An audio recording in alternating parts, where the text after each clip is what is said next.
നമ്മൾ നെഞ്ചോട് ചേർത്ത്, അതായത് അത്രമേൽ പ്രിയപ്പെട്ടവയാണ് നാം നമ്മളുടെ മനസ്സോട് ചേർക്കുന്നതല്ലേ. പക്ഷേ എന്തെങ്കിലും നിമിഷത്തിൽ അവസരത്തിൽ അവ അടർന്നു മാറും, മാറ്റപ്പെടും. ലൗകിക സുഖങ്ങളെന്ന് നാം പറയുന്നത് നാം വാങ്ങുന്ന കാശ് കൊടുത്ത് കിട്ടുന്ന എന്തിനെയൊക്കെയാണെന്നാണ് നമ്മുടെ ഒരു തെറ്റിദ്ധാരണ.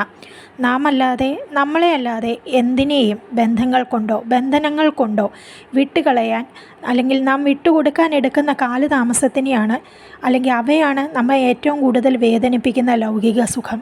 എന്തിനും ഏതിനും ഭക്ഷണം കഴിക്കുന്നതിനും പണത്തിൻ്റെ പുറകെ ഓടുന്നതിനും മാത്രമല്ല, ബന്ധങ്ങളുടെ കാര്യത്തിലും ഈ അതിർവരമ്പുകൾ ഉണ്ടാകണം. ഓരോ കാലഘട്ടത്തിലും നമ്മളിലേക്ക് എത്തുന്നവരെ നമ്മളെക്കൊണ്ടാവും വണ്ണം സ്നേഹിക്കുക, ചേർത്ത് നിർത്തുക. പക്ഷേ അവരാണ് നമ്മളുടെ എല്ലാം എന്ന തോന്നൽ ഒരിക്കലും ഉണ്ടാവരുത്. അവരുടെ സ്ഥലം, സമയം വരുമ്പോൾ അവർ പോകും. അത് നമ്മളെ തളർത്തരുത്. കൂടെ ഉണ്ടാവാം, പക്ഷെ നമ്മൾ അവരുടെ കൂടെ ആവരുത്. സ്വയം മനസ്സിലാക്കുന്ന ഒരാൾക്കേ മറ്റൊരാളെ എല്ലാ അർത്ഥത്തിലും മനസ്സിലാക്കാൻ കഴിയൂ. അതുകൊണ്ട് പിടിച്ചു വെക്കലല്ല, പറത്തി വിടാനുള്ള തിരിച്ചറിവാണ് യഥാർത്ഥ സ്നേഹം.